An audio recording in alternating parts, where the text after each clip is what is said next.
Hello everybody. This is a quick project that I threw together yesterday and today. This is a display stand base that uses full-length Elite magwells. And I also made one for zinc magazines. So there you go, a zinc magazine. This print is pretty bad because the filament spool tangled. So it got really under extruded on this layer, but the rest of it's fine.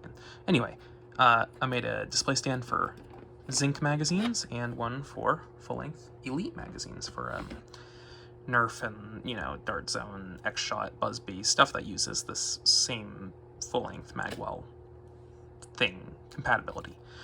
So this file and that file are now up on printables, and you can go download them and you can print them.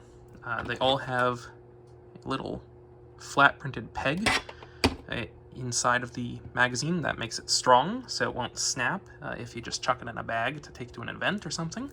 And these are both based on the existing Talon magazine display stands I made previously, which are also on printables, which I'll also put a link to in the video description. So yeah, go check those out. Hope you like them.